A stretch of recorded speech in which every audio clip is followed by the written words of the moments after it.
Okay, so I've actually outlined my thoughts on this film in prior videos for this channel. My favorite cut of this film is the prospective 45 to 50 minute Man of Tomorrow cut. It's this film's director's cut, except it cuts off at like the 45 to 50-minute mark. Once it cuts to him as Christopher Reeve and he's flying out of the Fortress of Solitude. That's a perfect. It's like 2001: A Space Odyssey. What a film up to that point. Afterward, you get injected with all of this zany comedy. Ned Beatty as Otis, and it just gets a bit silly and ridiculous, a bit rom-commy as well. Like, it's far from what you'd consider a perfect Superman film, and obviously just a perfect film in general. However, sometimes I feel as though this film's idiosyncrasies and elements which we could name as flaws are part of what make it distinct, and you kind of have to choose to love everything that's wrong about this film as well. If you really want to feel the full gamut of why certain people adore this film, from Generation X in particular, why they worship this film so much, they just accept it and they're okay with it. They've almost just chosen to, and I think you have to kind of just choose to some degree. Like with Batman '89, frankly, Gene Hackman as Lex Luthor. Like, there's just something about, like, that's not a good depiction of Lex Luthor from a comic fan's point of view, really. But just think of it as Gene Hackman constantly referring to himself in third person by his character's name. Ah, but Lex Luthor. It's just you get to love it if you've seen it more than two or three times. I think the visual effects bowl me over. I the anecdote that moves me most is Richard Donner, after the first public screening of the film, to some DC executives.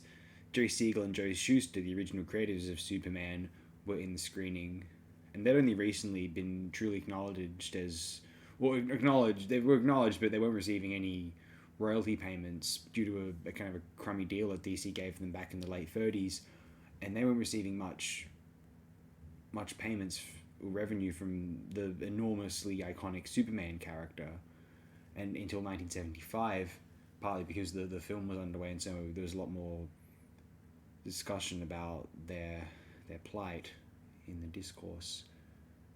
Siegel and Schuster went up to Donner afterward with tears of joy, thanking him again and again and again and again. And I think it just goes to, it demonstrates how audiences could not believe that, oh my god, this is the Superman mythos totally realized on the silver screen. A total thing to behold. What's most impressive, I think, however, is how much this film has solidified and molded the Superman myth as we know it today. Without this film, Superman would have been much more of a relic of the past. This film resuscitated him from the modern age, and he's become a staple of our popular culture to this day. Man of Steel really hurt him, and some people would argue Superman Returns did as well. Not even, Superman Returns might not have hurt Superman, but certainly kind of pushed it aside, trivialized him. Well, certainly Superman 3 and 4, the horrible films in the '80s, did that. Just as, I mean, those are still worse than, I mean, those are far worse than Superman Returns, and maybe even Man of Steel, but that's a pretty awful film to be totally fair. I have a fondness for this. I like the idea of watching a really extended cut which incorporates Superman 2 as well, when you have the planned Donner vision of the two films. We'll get to Superman 2 and the Donner cut as well. It's interesting to distinguish those and what we like about one and not the other. I'm on board with Superman 1978.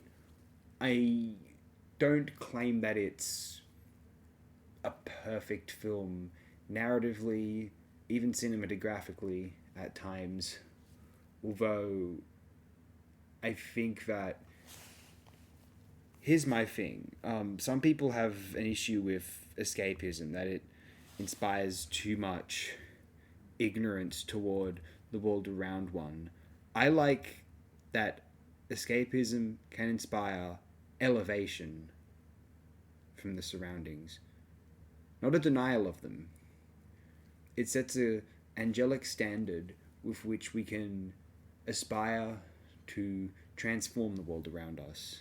And that's what I appreciate about fiction and icons such as Superman. Thank you, everyone.